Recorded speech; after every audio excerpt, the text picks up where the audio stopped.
Hello, guys. I am Shane Davis, 20-year comic book veteran. I'm here with Yanzi Lynn, and we today are talking about the big disaster, which is Absolute Batman.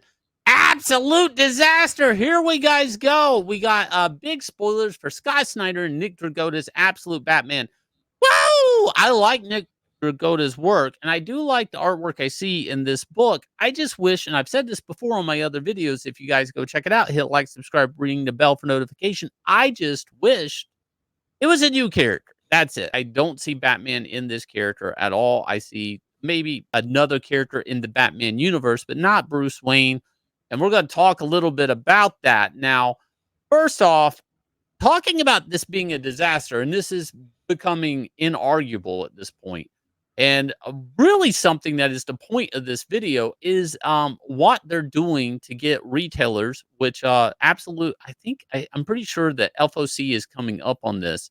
And one of the initiatives to get retailers to order this book is if you meet and exceed 75% or more of your orders of Batman 125, which would have been one of the latest issues of Batman, which is usually like a stable book to order. Guess what? If you meet and exceed that of 75%, then you get to get bundles of the book. You don't get like an expensive variant cover by Jim Lee or anything like that.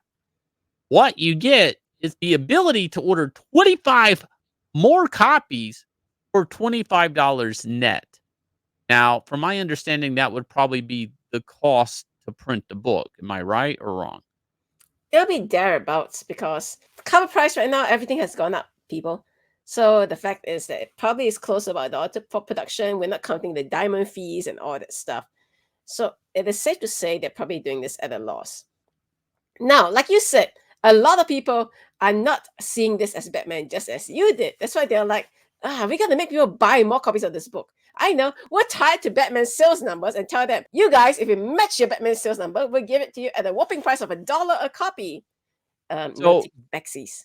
yeah, this is a steroid, okay? This is a very sick puppy, and the vet has came in and said, it's probably going to die, but maybe it'll live with this super steroid, maybe, or it'll kill it. Okay, so basically, all of a sudden, some retailers, not every retailer is going to do this, but some retailers are going to round their orders up just to be able to order some of these dollar copies. This is weird. I don't know if I've ever seen this before on a new book, except I have seen this before for Free Comic Book Day. See, Free Comic Book Day, you go into your comic shop, you get yourself some free comics, but guess what? Those comics aren't free.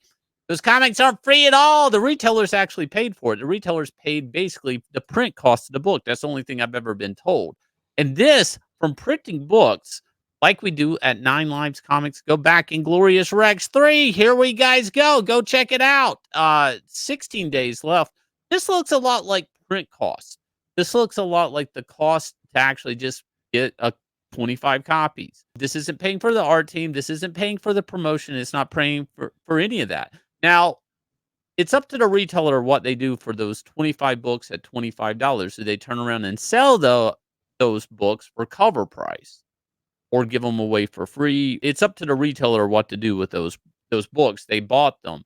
Why this is steroids, though, and why this is super alarming is there's a lot of rumors that this book just isn't working, that people aren't showing up for it, that Snyder on his own, and I hate to say this, everybody thinks he's the big bad comic book writer of our century, of our time. But what if he just happened to be at the right time, at the right place, with the New 52, with the Batman #1, with a good partner, and that was Greg Capullo? What happens if you take a few of those things away? He still has a Batman #1. He's actually charged with making a different Batman that Warner Brothers will own outright, this version of Batman, and we're starting to see more things happening in this book that I say reinforce this version in this Bat universe as being something that will not slip into public domain. First off, Commissioner Gordon is no longer a commissioner. He is a mayor. He is mayor of Gotham now. This isn't some Harvey Dent bullshit or anything like that. That's Jim Gordon. He is now the mayor of Gotham City. Now, Barbara Gordon, obviously, this is another spoiler. Plug your ears. Black woman. I mean, I was looking for the wokenness. I really was. I was looking for the forced diversity, and Barbara Gordon now is a black woman. Yeah, okay, sure, why not? I understand that everything has to be slightly different. Batman symbol on Batman. He has an axe. Batgirl. But look, I know a lot of people don't care about Batgirl, but when it comes to Halloween costumes, every year, go look. You will always see a Batwoman, a Batgirl suit on the shelf. Okay, this is something that DC Comics or Warner Brothers, more importantly, does make money with, and that is selling a version of a Batman T-shirt or a Batwoman T-shirt to the female audience. So they do, yes, they do need to own, and they're covering their base that they will own a version of Batwoman for eternity, pretty much as a black woman. Okay, Hang on a minute. Isn't this group of people that they're trying to appeal to? Aren't they kind of all the ACAB type people? yeah. So why are they trying to make this girl power figure a police officer? This is what I don't get. Well, I'm sure there'll be sometimes a plot where maybe the law isn't working. We don't know if she'll continue to be a police officer. We don't know. This is just where she's starting out at. And Well, again, we're okay, starting out with it, Commissioner Gordon. We're not even sure if they're related. I don't think they're related. Well, for one thing, you can see he's white as whatever, and she's obviously a black woman. Now, this whole police officer who turned to vigilantism and happens to be a woman of color, didn't they do that with Renee Montoya already? Right. And I'm not so sure, like, there's a lot here that's new that's coming to this book. Like I've said before, a lot of the stuff with Snyder bringing up on Batman is that his cape is a weapon now.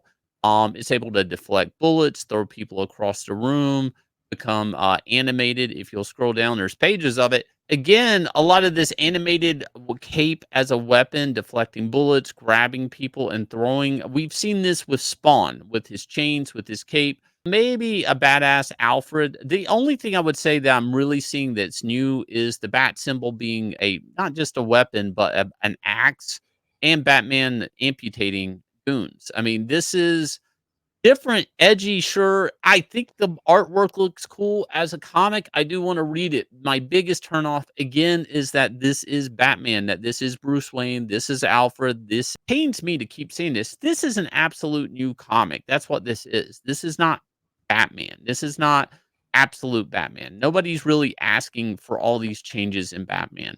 This is obviously a new toy. I'm sure Todd McFarlane's already working on one, but do know that these sales are not where DC Comics want them. And also, big spoiler too. Again, we're changing things around that this is a version that the public will not have. When everybody can make a Batman comic, Martha Wayne lives. Martha Wayne does not die in Crime Alley. Origin story has been changed officially, and we're going to see the same thing happen with Superman and Wonder Woman in this, because this is basically DC Comics trying to do what Marvel did with Miles Morales. Well, with Superman, they're obviously not having him land in Smallville, Kansas anymore. That's what we know. And it's gonna be dark and edgy and everything, i.e., not a Boy Scout. Now, with this version of Batman, though, so you say Martha lived through what exactly?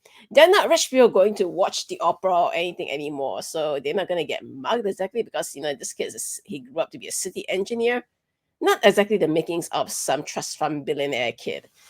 So what did she live through? I don't know, some protest event or whatever.